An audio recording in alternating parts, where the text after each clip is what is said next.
Thank you, Rowan. I think you have also just provided us with the challenge for the next 10 years that we will need to really mobilize to take that offer and the challenge and work with it. And now to today's final speaker. I hope you've got some sustenance on the way, liquid and some little pieces of food, because I'd like to invite Mr. Philip Verges, who will introduce to you a very important perspective on private sector and its role in society. Philip, please. Thank you. Thank you. Please. I'm very enthusiastic and confident about what the small business sector has to add to disaster resilience and disaster recovery. With my own personal experience, not having too much in disaster recovery and disaster resilience, I was concerned about the learning curve in order to figure out how to connect them. But after listening to Rowan's comparison of the ISDR entering into its teenage years and being the father of 4 teenagers, I realize I know a lot about disaster resilience and disaster recovery. They have presented a number of disaster scenarios already, and I'm concerned about, particularly with 3 of them being daughters, the additional disasters that I may face in the future. I think that there are 4 primary reasons that the small business sector can be valuable in a partnership with the ISDR. One of them is that many of the managers and founders of small businesses are local to the cities where the ISDR is trying to develop disaster recovery disaster resilience programs. I think that you'll find many small business people are not necessarily driven by a bottom line, though a bottom line is inherent. That's how they maintain the sustainability of their business.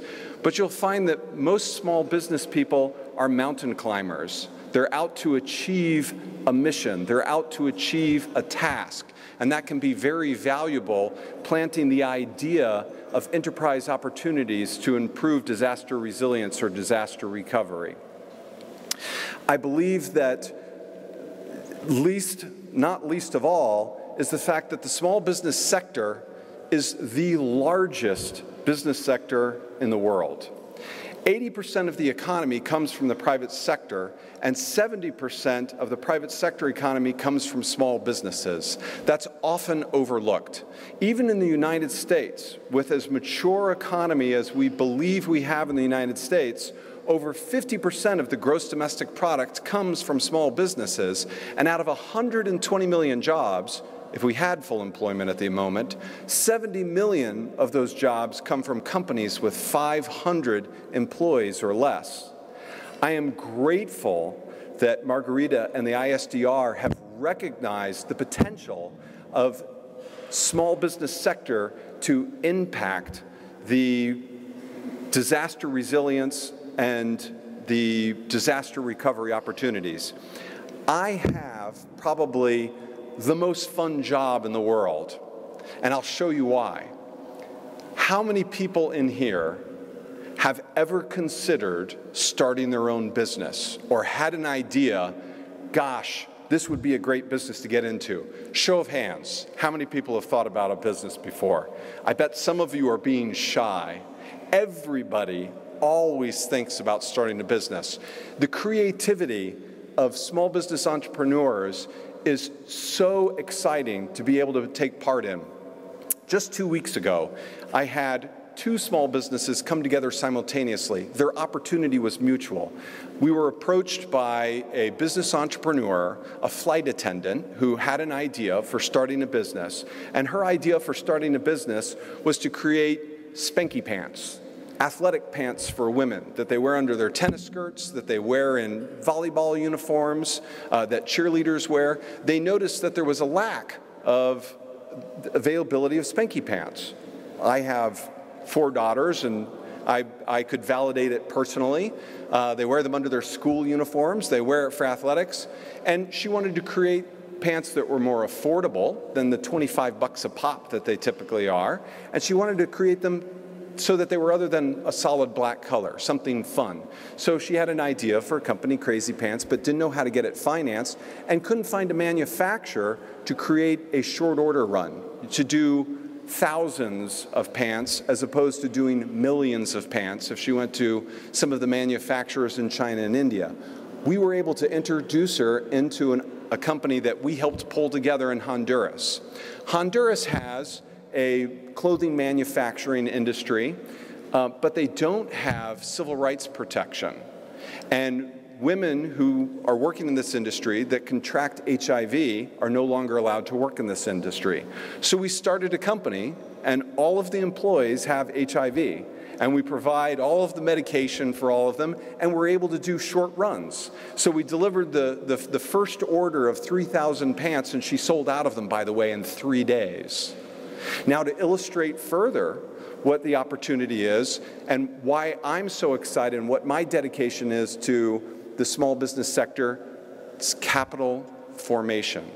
While small business makes up most of the employment in the world, and it makes up most of the gross domestic product, the investment banking community and the commercial banking community doesn't seem to be able to figure out how to fit with what's producing most of the jobs in the gross domestic product. She had a credit card machine, and she hadn't used it before because she didn't have anything to sell. And on the first day of taking charge orders, the bank called her and said, "What's going on? You've gone from no activity to lots of activity. We have to shut down your account. We need to come visit your office." And she said, "Well, I'm selling out of my kitchen." "What? You don't have an office?" Commercial banking, that's not an unusual scenario for a small business person to fall into. And investment banking just hasn't figured out how to connect with small business. What will we be doing with the ISDR to tap into this innovative community of mountain climbers that want to be able to achieve higher purpose objectives?